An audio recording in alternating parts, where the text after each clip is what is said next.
Every woman in the city wanted the Korean Mafia prince. I was the only one who told him no.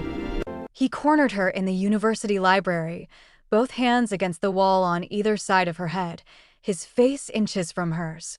She could feel his breath, see the desperation in his eyes, smell his expensive cologne mixed with frustration. Why? His voice cracked. Just tell me Just tell me why. why. Every Every woman woman in this in this university university would kill to be in your Every position. single one. But you look at Every me like I'm single nothing. one. Just But tell me you why. look at me like Every I'm woman in this nothing. university would kill to be Amara in your met his position. gaze Every without single one. flinching. But Because you think that matters. You think You because think everyone because wants you, I everyone should wants you, too. I That's should too. exactly why I don't. That's exactly why I Because don't. you think that matters. She ducked under his You think arm and walked away, leaving Kang Jae-min, the most desired man at Seoul National University, the heir to a tech empire worth billions, staring after her with something he'd never experienced before. Rejection. And it was destroying him. What she didn't know was that her indifference would turn his casual interest into obsession. That walking away from him would make him chase her harder than he'd ever chased anything in his life. That rejecting the prince everyone wanted would start the most intense love story either of them had ever imagined.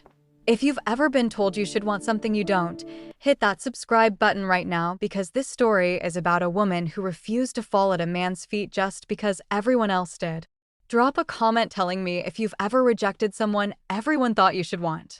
And smash that like button if you believe real love isn't about status or money. Amara Oching arrived at Seoul National University from Nairobi on an engineering scholarship. She was brilliant, focused, and completely uninterested in the social hierarchy that dominated campus life. While other international students scrambled to make connections and fit in, she went to class, studied in the library, and kept to herself. She noticed Jaemin the same way everyone noticed him. It was impossible not to. He walked through campus like he owned it, which technically his family kind of did, having donated an entire building. Tall, devastatingly handsome, always surrounded by friends and admirers. Girls would literally stop and stare when he passed. Amara thought he was attractive the way you'd think a sports car was attractive. Nice to look at, completely impractical for her life, and not worth the headache. Their first interaction happened in advanced robotics class. The professor assigned partner projects. By pure alphabetical bad luck, Kang Jae-min and Amara Oching ended up together. "Hey," he said, sliding into the seat next to her with that confident smile that probably made most girls forget how to speak. "Looks like we're partners." "I'm Jaemin." "I know who you are," Amara said, not looking up from her notes. "Everyone knows who you are." "Right. So, I'm thinking we should meet this weekend to start the project. How about Saturday? I know this great cafe in Gangnam. I work Saturdays." "Sunday then?" "I study Sundays. We can meet in the library Thursday afternoon. 2 hours. Bring the research materials the professor assigned." She closed her notebook and stood to leave. He just sat there, slightly stunned. Girls didn't usually cut him off. Or walk away first. "Wait, I didn't get your number," he called after her. "You don't need it. I'll be in the library. Show up or don't." That was the first time Amara said no to Jaemin. It would not be the last. Thursday came, and she was in the library at their agreed time. He showed up 20 minutes late, strolling in like the delay didn't matter, clearly expecting her to still be waiting. She wasn't there. He found her 2 aisles over, working on a completely different assignment. "Hey, I'm here. Sorry, got caught up with. You're late." "I don't wait for people who don't respect my time. It was just 20 minutes. 23 minutes. Our meeting time was 2 hours. Now it's 1 hour and 37 minutes. If you can't commit to that, find another partner." She started packing her things. Wait, okay. I'm sorry. You're right. I should have been on time." She paused, studying him, looking for sincerity, finding something that might have been the beginnings of it. "Sit. We have work to do." For the next hour and 37 minutes, Amara was all business. She'd already done half the research, had organized it into a logical framework, and had clear ideas about their approach. Jaemin, who was actually quite smart when he tried to be, found himself scrambling to keep up. "You're really good at this," he said as they finished. "I know. That's why I'm here on a full scholarship." "Right. That's That's really impressive actually. Is it? Or are you just not used to women who are here for reasons other than finding a rich husband? His mouth opened. Closed. Opened again. That's not what I meant. Good. Next meeting is Tuesday. Same time. Don't be late. She left him sitting there, wondering what the hell just happened. Over the next few weeks, a pattern emerged. Jaemin would try his usual charm. Amara would be completely immune to it. He'd suggest expensive restaurants for project meetings. She'd insist on the library. He'd offer to drive her places in his luxury car. She'd take the bus. He'd try to impress her with stories about his family's connections. She'd bring the conversation back to robotics. It was driving him insane. I don't understand, his best friend Minho said over drinks one Friday. You're interested in the one girl who won't give you the time of day? There are literally hundreds of girls on campus who would. I know. That's the problem. Everyone wants me for my name or my money or my connections. She doesn't want any of that. She barely wants me. So move on. I can't. Jaemin ran his hands through his hair. She's different. She's brilliant and focused, and she doesn't take my crap. She calls me out when I'm being lazy or entitled. She makes me want to be better. Sounds like you're falling for her. I think I already have. But falling for Amara meant learning an entirely new language. The language of earning, not expecting. Of showing up, not just appearing. Of being genuine, not performing. Their robotics project was going well. Too well. They made a good team. She'd have an idea and he'd figure out how to execute it. He'd suggest an approach and she'd refine it into something brilliant. Slowly, without meaning to, they started enjoying each other's company. Why engineering? He asked one Tuesday session, genuinely curious. Because I want to build things. Real things that solve real problems. Back home in Kenya, we have infrastructure issues, power problems, water access challenges. Engineering can fix that. That's amazing. What about you? Why are you here? He shrugged. Expected to be. Family tradition. Get the degree, join the company, take over eventually. But what do you want? No one had ever asked him that. I don't know. I've never really thought about it. Maybe you should. These moments of real conversation started happening more. After project meetings, they'd talk. About her life in Nairobi.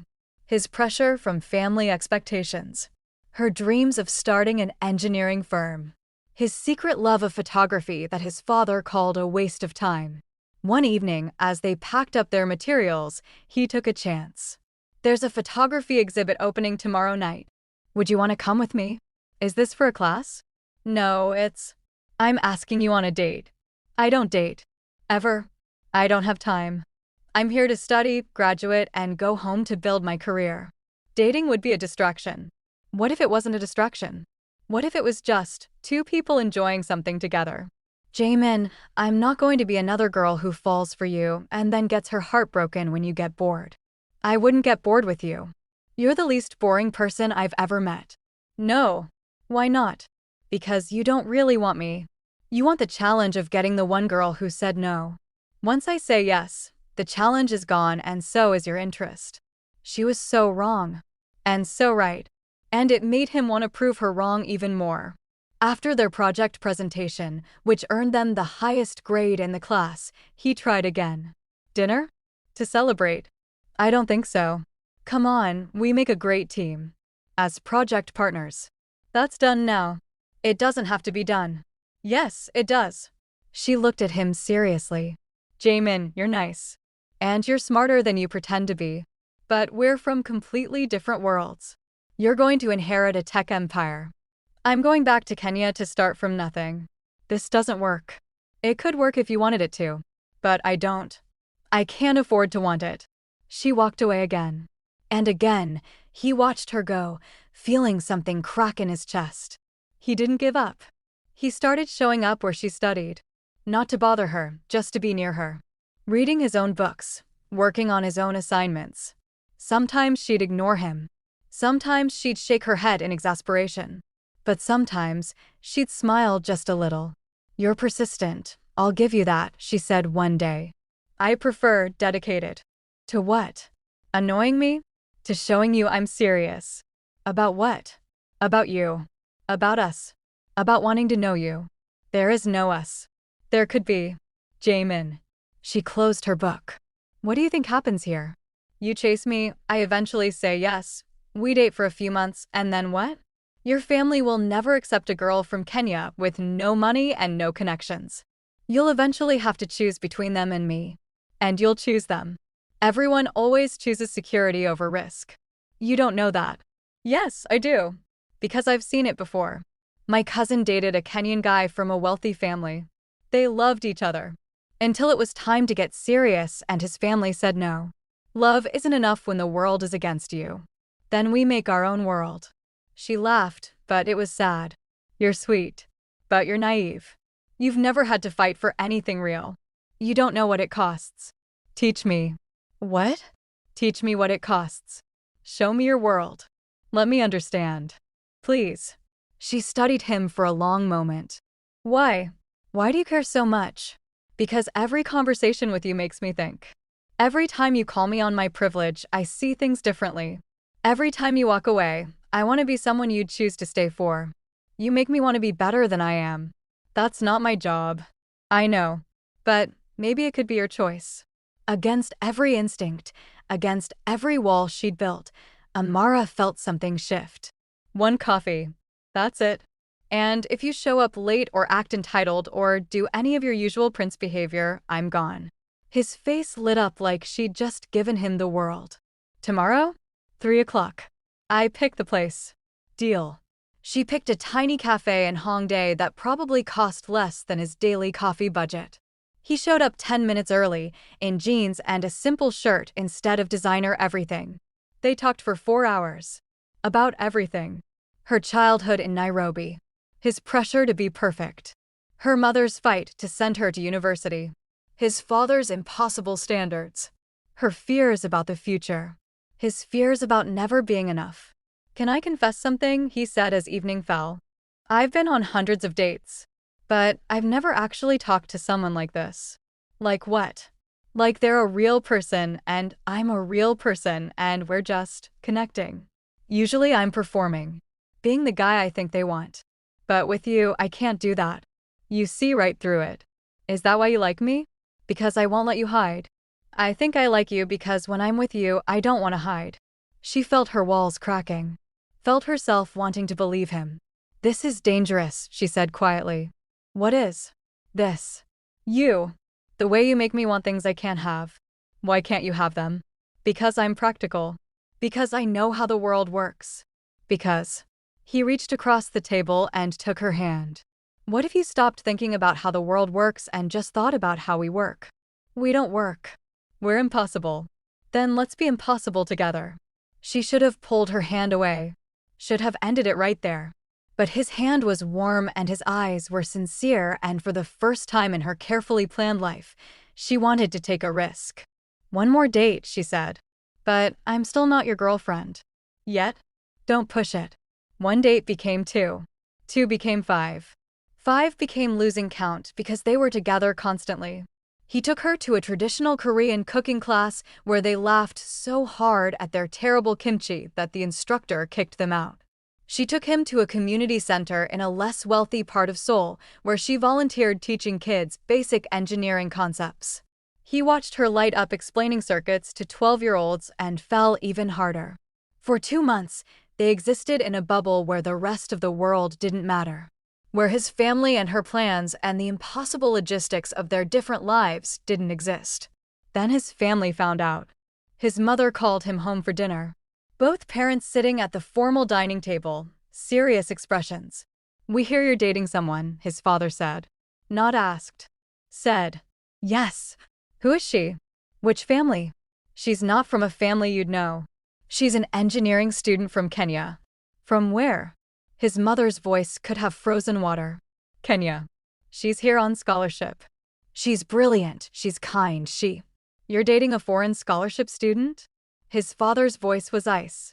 Are you trying to embarrass this family? She's not an embarrassment. She's amazing. I don't care if she's the Queen of England. You have responsibilities. Your engagement to the Park daughter has been arranged since you were children. I never agreed to that. Your agreement isn't required. You will end this inappropriate relationship. You will apologize to the Park family for this delay. And you will do your duty to this family. I love her. Silence. Heavy and suffocating. You love her. His mother laughed bitterly. You're 24 years old. You don't know what love is. This is infatuation. It will pass. It won't. Then we'll help it pass. His father's voice was final. End it. Or we end her scholarship. We end her visa. We make sure she never works in engineering anywhere. Your choice. Jaemin felt sick. You can't do that. We can. We have. Before. To protect this family. He left that dinner shaking with rage and fear. For 2 days, he avoided Amara, trying to figure out what to do. She noticed. Of course she noticed. What's wrong? She asked when he finally met her at their cafe. He told her everything. Every word his parents said. Every threat they made. She listened quietly. Then she stood up. I knew this would happen. Amara, wait. I told you. I told you from the beginning. Love isn't enough when the world is against you. So what, you're just giving up? I'm being realistic. Your family will destroy me to protect you. And you'll let them because that's what you've always done. That's not fair. Isn't it? Have you ever actually stood up to them? About anything? Your major, your career, your life? Or have you just gone along with what they wanted because it was easier? He couldn't answer. Because she was right. I'm going to make this easy for you, she said, voice breaking. We're done. You go marry whoever they picked. I'll finish my degree and go home. Everyone gets what they want. I don't want that. I want you. Then prove it. Not with words. With actions. Choose me. Really choose me. Stand up to them. Risk something real.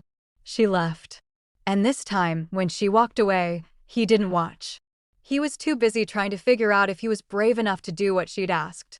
3 days passed. The longest 3 days of both their lives. On the 4th day, Amara was in the library when Jaemin's father appeared, flanked by 2 lawyers. Miss Aching. We need to talk. They offered her money. A lot of money. Enough to start any engineering firm she wanted in Kenya. In exchange for leaving Korea immediately and never contacting Jaemin again. That's a bribe, she said flatly. That's a business transaction. You want to build things? We're giving you the capital to do it. Everyone wins. Except your son. My son will do his duty. As will you if you care about him at all. She stared at this powerful man trying to buy her off. I want you to understand something, Mr. Kong. I didn't come to Korea looking for a rich husband. I came to learn. Your son pursued me. I rejected him repeatedly. I told him this wouldn't work. He convinced me to try. And now you're punishing me for caring about him. I'm protecting him from making a mistake. He's not a child. He's a man. And he deserves the right to make his own choices. Not when those choices damage the family. Then you're not protecting him. You're controlling him. And someday, he'll resent you for it. She stood up and walked away from more money than she'd seen in her life. That evening, Jaemin found her on campus, sitting under a tree, looking defeated. My father offered you money, he said, sitting beside her. How did you know? Because when I told him I wouldn't end things with you, he said he'd handle it himself. I'm sorry. I turned it down. He looked at her, stunned. That was enough to start your entire dream. Why would you? Because it wasn't about the money. It was about controlling us. And I won't be controlled. I don't deserve you. No, you don't. But I love you anyway. Which makes me either very brave or very stupid. You love me. Unfortunately. She smiled sadly. But love isn't enough, Jaemin. Not when your family will make my life impossible.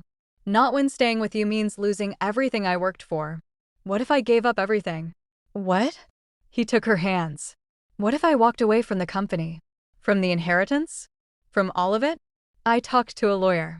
My trust fund for my grandmother can't be touched. It's enough to live on. Not billions, but enough. I could choose you. Really choose you. You'd give up billions of dollars for me? I'd give up everything for you. Because nothing in that world makes me feel like you do. Nothing makes me want to be better, do better, try harder. With you, I'm not the Kong heir. I'm just me. And I like who I am when I'm with you. Tears were streaming down her face. Your family will never forgive you. Then I'll make a new family. With you. Jaemin, are you sure? Really, truly sure? Because once you do this, you can't undo it. I've never been more sure of anything. The next day, Jaemin walked into his father's office and resigned from the family company. Refused the arranged marriage. Chose Amara. His parents disowned him. Cut him off from everything except his grandmother's trust fund. Told him he was no longer their son. It should have broken him. Instead, it freed him. He and Amara graduated together. He discovered a passion for educational technology. She got job offers from engineering firms across the globe. They chose one in Singapore that wanted both their skills. 2 years later, they got married in a small ceremony. His parents weren't there. His grandmother was, blessing them with tears in her eyes. Amara's whole family came from Kenya, celebrating the love that refused to die. 5 years later, they started their own company, combining his tech skills with her engineering brilliance, creating educational tools for underserved communities, building the life they'd both dreamed of. She still rejected him sometimes, when he got too comfortable or too entitled or forgot where he came from. But now he loved her for it, because she kept him honest, kept him real, kept him the man he wanted to be. And he still chased her, every single day, with coffee in the morning and patience for her projects and respect for her brilliance and love that grew deeper with every year. Because she'd rejected the prince everyone wanted and made him work to become the man she needed. And that made all the difference. If this story moved you, hit that subscribe button and join us for more real love stories. Drop a comment telling me about a time you chose love over security. And smash that like button if you believe that real love is worth fighting for, even when the whole world says no. She rejected him because everyone else wanted him. He chose her because she made him want to be worth wanting. And together, they built something better than any empire his family could have given him. Sometimes the best love stories start with no. Because no means someone sees past the surface, sees the real you, and chooses to wait until you're worthy of yes.